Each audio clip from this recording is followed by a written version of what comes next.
It's important not to underestimate how hard it is to put things in practice. And the reason why industry comes to training is to put in practice. So it's flexibility in delivery, really working to the benefit of the SMEs or industry so that they see the benefit really of somebody being released for training. Hello and welcome to the Partnerships podcast series by UIN. My name is Madeleine Arkins, Senior Project Officer at UIN and your host for today. In this episode, I sat down with Florence Magee, Head of EU Projects and Partnerships at Skillnet Ireland, the national workforce development agency of the Government of Ireland, to discuss their co-created network model, how it's built to withstand and stabilise the shifts of the job market, and why it was recognised as a best practice model by the European Commission in 2024.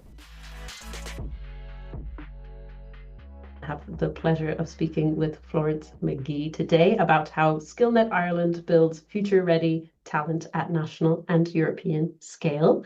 Skillnet was actually recognised by the Commission just last year in 2024 as a best practice model of the EU's Pact for Skills. So I think there's a lot of insights to share. I'm excited to get stuck into it. A little bit about our guest of honour. Florence Magee is Head of EU Projects and Partnerships at Skillnet Ireland, the national workforce development agency of the Government of Ireland. She leads large-scale initiatives that connects employers, universities and EU funders, including the Digital Europe projects EAGLE and Reboot Skills. With over a decade of experience spanning partnership development, entrepreneurship and creative industry support, Florence has managed multi-million euro programs that scale from local pilots to EU-wide collaborations, having also previously delivered 6.5 million in ERDF-funded professional development programs in London, worked with the Irish National Agency for Erasmus+, and also mentored creative entrepreneurs with the Design and Craft Council Ireland. I'm eager to get stuck into all of that today. Florence, thanks so much for joining us and for giving us your time. Thank you very much, Madeleine, and thanks to UIN for inviting us on this podcast. And thank you for the great introduction. I sound great. You do sound great. Yes, you should pat yourself on the back. It was impressive. Definitely a lot messier when you go through the day by day. Yes, undoubtedly. Maybe to kick us off, Florence, can you just tell us a bit about your own background and how you came to work in multi-stakeholder partnership land? Sure. I think like a lot of people, it's not something that you set out to do. My own background in terms of education is in business management. I have just a master's in business management from a French university, which took me to Ireland, hence the Magee surname. But I also did an MBA in creative industries management. And that's during that MBA, having been a small business for a few years, that I focused on public support for small businesses, but in the creative sector. And it's through this that I started working on EU-funded projects. So my first job, let's say, in a stakeholder partnership was as the head of a consortium of 4 arts organizations in London who accessed ERDF funding to support their members, which would have been creatives from photographers to visual artists. Those 4 organizations were actually funded for 10 years by the European Regional Development Fund. And it was a great partnership. So we learned a lot together. And as you said, worked at the National Agency for Erasmus+ last year as a project officer, taking care of all those projects, seeing the results and working very closely with the coordinators. And I was fortunate to join Skillnet Ireland this year, now heading the unit for EU projects. So really stakeholder partnership is what we do day in, day out. And it's something I'm very comfortable with. I really enjoy people coming from different angles, You've also, it sounds like you are approaching it from all angles also. If you've seen it from the Erasmus+ side, also as a business owner yourself, and now with Skillnet, I'm sure that gives you a unique perspective. Very true. Maybe for the uninitiated among us, could you tell us what is Skillnet Ireland and also maybe more about the network, the business network aspect of it that we're so curious about? Absolutely, Madeleine. Skillnet Ireland is the National Agency for Workforce Talent Development, which means that we are tasked with supporting the competitiveness of Irish businesses through training. It's a very unique model that was created in 1999. And the interest, I think, to your network is that from the start, multi-stakeholder angles were baked in, really, the model. So if you have a minute, I can explain how it works, because we're not like just a training agency. We receive funding from the government, from that's called the National Training Fund. Basically, it's a levy to support the training of skills for the workforce. And through this grant allocation, we ourselves disseminate that grant to business networks. These business networks, they are not for profit. They're created for the sole purpose of working with a sector or with a region to identify their skills needs, develop skills pathways, and find the best skills solution for the needs of the sector. And sometimes some are big, some are small, and they will work as their day-to-day. They will work with the sectors to identify the skill needs and put out the training. So we fund their work, and then we also subsidize the cost of the training for the businesses. So last year we supported the training of over 90,000 people in Ireland. That was over 24,000 companies, and the large majority are SMEs. And it means that through our 70 business networks, so there's one for every sector, one for every region, the needs of the industry are really just represented in terms of training, but also subsidized. And the great thing, not only there's this agility of recognizing the skills needs, but it's a co-creation model, but it's also a co-financing model, which means that we subsidize the training, but the companies pay for the oversight. We go in, it's around €2 to €1. We go in, subsidize most of it, and they would subsidize around between 30 and 40%. So it's a model that's really interesting. It started with 10 business networks in 1999, and now we've gone up to 70. And it really gives Ireland a very unique model for skills development. Yeah, 10 to 70 is quite the jump, I would say. So really big, very impressive. And also, as you said, the breadth of networks that you offer is really impressive also. Even just in preparing for this chat, I came across an animation Skillnet business network and a space one and retail. And actually, we've just gone out to the field, and we had an open call for new business networks just to make sure that we don't miss out something. There are sectors that are not represented, or it's always good to go out. So those networks are funded for around 3 years at a time. So there's always looking back with our development advisors. Is that the right thing to do? Is the funding well spent? Are the needs still relevant? Because things shift, of course, even population-wise, areas shift, sectors shift. So it's constant movement, but this model is agile for that reason. One aspect of the model I wanted to ask you about was, of course, it being very employer-led in governance. I've read that each of the 70 networks is led by a voluntary steering group of these industry representatives for that sector or region. What does this kind of governance-led thing look like in practice? How does it differ maybe from more traditional models of collaboration that you've come across? Sure. So it's better with a map to understand how it works, because it's always a little bit complicated. But the business networks are instigated, they actually sit legally with a promoting organization. And that promoting organization would be active already either at regional level, maybe a chamber of commerce or local development agency, or from the industry always, or at sectoral level. So that promoting organization identifies that there is a large training need, and creates the business network. They create the business network, who's separate entity, they bring in a steering group from the industry. So that steering group really represents the main stakeholders of the industry.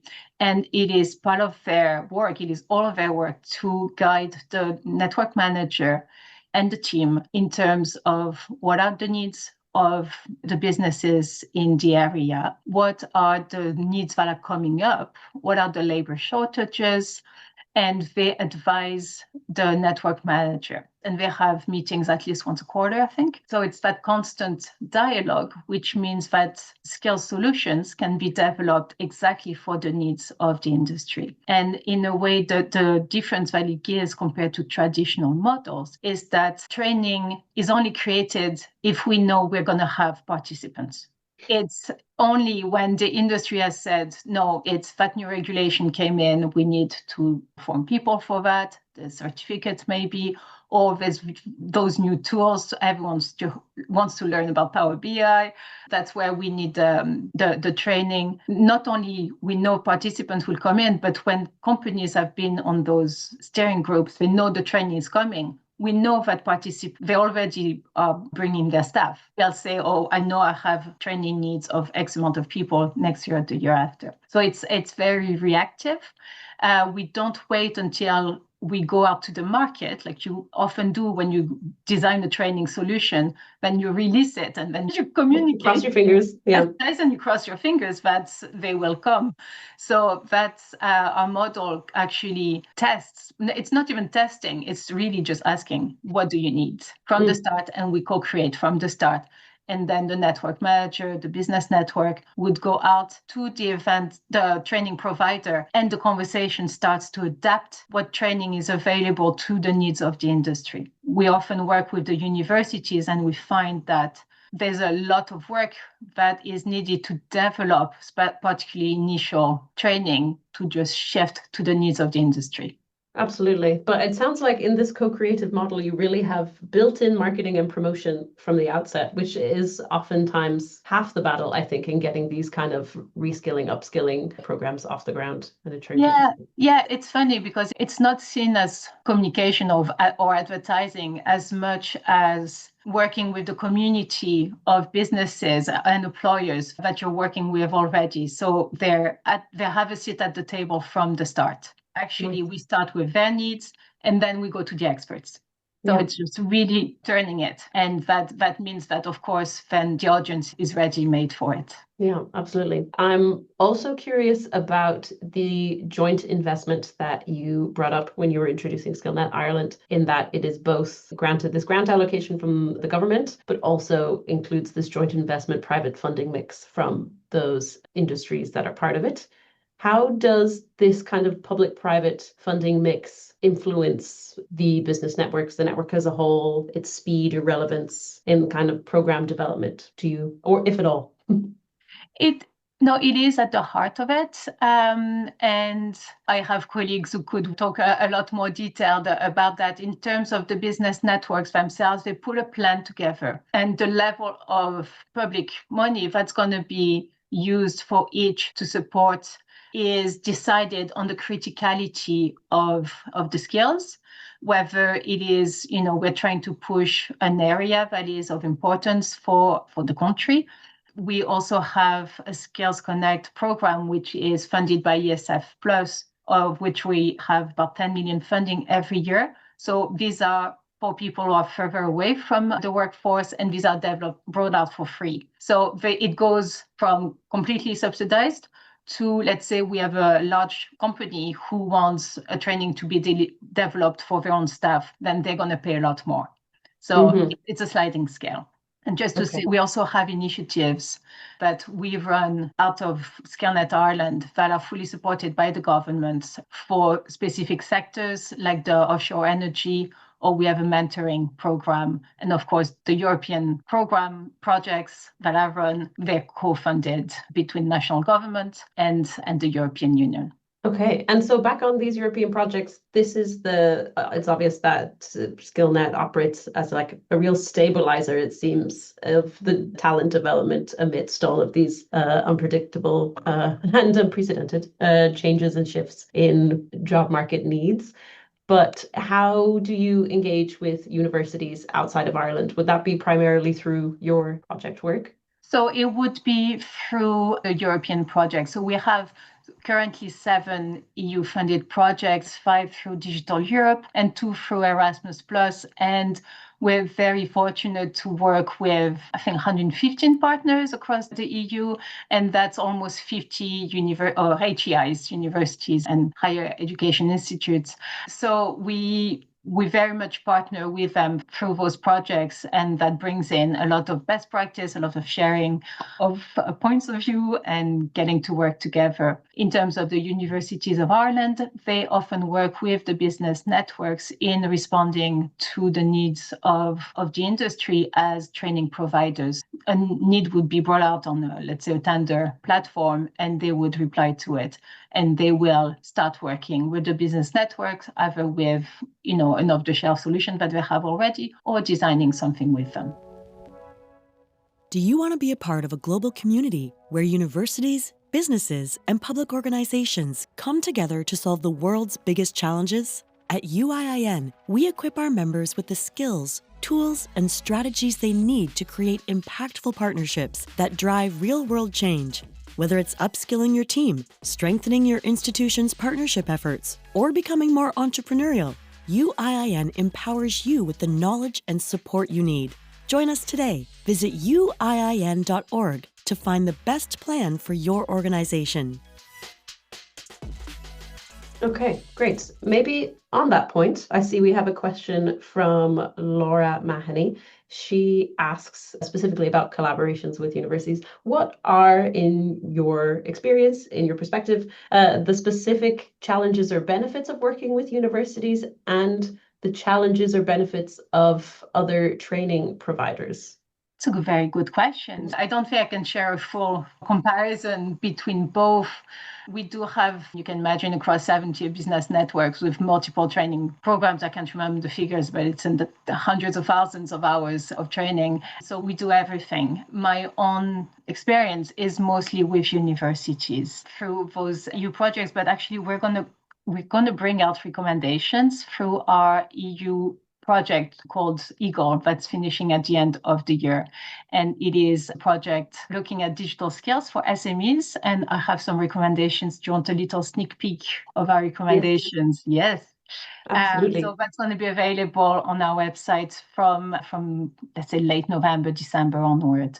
And that is from our partnership. And we had like a kind of impact workshop with our university partners, but also industry partners. So the first thing was to really develop a learning community around the project. So not to go out to the industry with one training at a time. It's just keeping them in the loop, keeping the training front of mind so that they know they can come back to it. And that takes a bit of work. That takes also the right tools with maybe social media or GDPR relevant tools that you can go back to the industry. Another thing is to identify the timing of the industry is different from the timing of university. We often find, and it's one of my personal bugbears, that there's a lot of work creating an amazing training, amazing event, but not the time to communicate it to the industry and to actually get that word of mouth going, because people just are busy. They might see something on LinkedIn and then they zoom through their day and they forget about it. So you need twice, 3 times repetition of saying this great event is coming. And then they have to think who would be available and then to release that staff member potentially for the training. So it's like the barriers to accessing training are actually quite numerous, and just making sure that we're best placed to attract that attention, and repeating training as well, which is not something we incentivize for, but that's often when you can get that word of mouth and that critical mass when they know somebody who's gone through a program, a training, a series of interventions, and they're like, I want to go in as well. But often you've only had one shot at it, maybe 2. Other is to tailor the intervention, the training, particularly coming from an education provider, tailor it to the issues of particularly small businesses. And that means identifying, really flipping it, putting the benefits first, the practicalities first, and designing for all levels of experience. So not only the main research and not the theory, but we find that it's often the little things that are the most interesting to people. And when we ask the SMEs, what are your needs? I think Outlook and MS Office are the main thing that we want to hear about, because there's so much to learn there. So it's important not to underestimate how hard it is to put things in practice.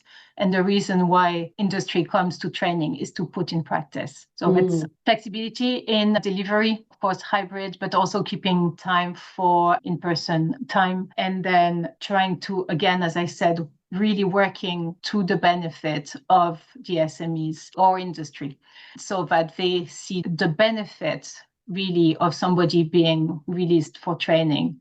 Otherwise, if it's just going to sit in notes on their desk, chances are that other people won't be let to come on a training program. So it's a bit different from working particularly with graduates or undergraduates who their focus is to actually be students. And thankfully, there's a lot of much more flexible pathways in universities. So we're finding that we're meeting universities midways in terms of them becoming more flexible and the sector needing more accreditation and validation of learning. Yeah, that's an interesting point about this kind of opportunity cost of sending someone out for training, because it is so much larger if you are a very small business that maybe can't afford to lose someone for an extended period of time without really ensuring that the benefits are explicit to them from the outset. So that's a very interesting point. And it is, we do a survey every year. It's on our website on Talent Insight. So if you want to see what Irish businesses, particularly small ones, need in terms of skills, it's all in there. But the number one barrier to skills is not so much cost as time, particularly in a very buoyant economy as Ireland, that companies are extremely busy with the day-to-day jobs. So just carving out time to actually learn and implement new things is difficult. So it has to be really valuable. But good to know that there are lots of resources on the Skillnet Ireland website also relating to SMEs, because from the UIM perspective, what we hear so often is from the universities is that universities really want to engage with local SMEs, but they don't know how, or they go out and they don't know how to reach them. And as you said, I think it's so much of it is a communication thing. Yeah, and I think with any SMEs, it's really a local base. So much of our stakeholder relationships, it is about people. And I'm all for LinkedIn and social media and everything, but fact is, going to where the SMEs are, especially if you have a local base, being at a fair, being at a place of business that they would come to, it really makes a huge difference. And it does take time to actually create that network.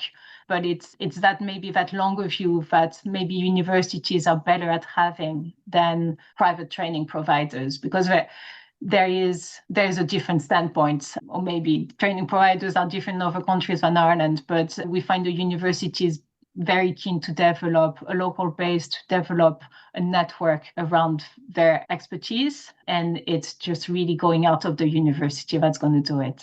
Yeah.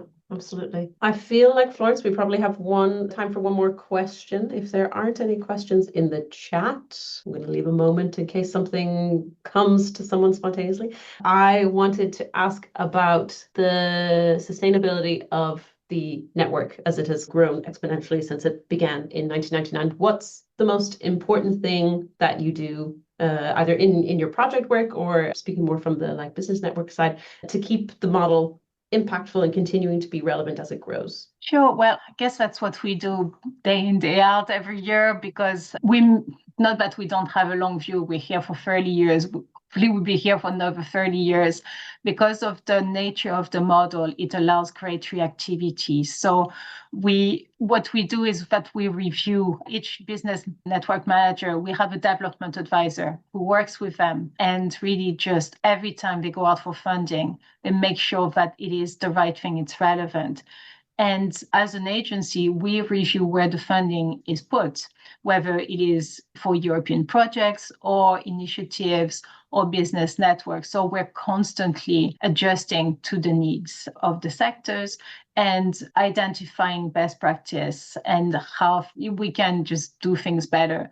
I know everybody knows that it is such a incredible time for innovation, for change, not only in industries, in universities, but in how we do our work as well. So there's a lot of opportunities there. And I must say, with the European projects, I'm always excited to see how we can garner best practice across the EU and bring it back to Ireland and then just adapt it to the local context. So it is, we are obviously publicly funded, so the sustainability is very much due to the national policy and the national governments, but we constantly seek to make that call to show how training sustains competitiveness. And we know that is where Europe needs to be, is competitiveness in industry and in technology and so many other things. Yeah, I don't know if I've answered.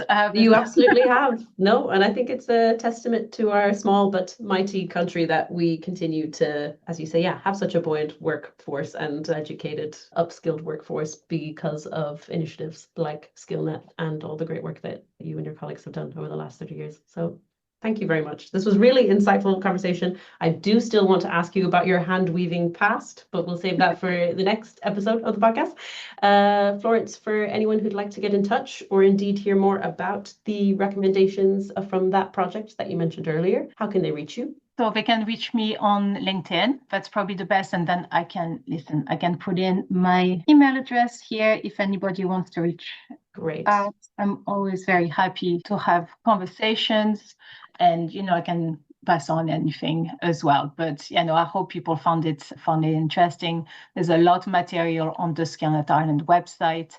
And thank you to UIN for actually facilitating those conversations and recognizing all the work that happens with those partnerships, because they're not always easy, but they're very rewarding. I'm happy to hear it. That's true. They are not always the easiest, which is why there's so much to talk about. That's why we're still doing 15 years on.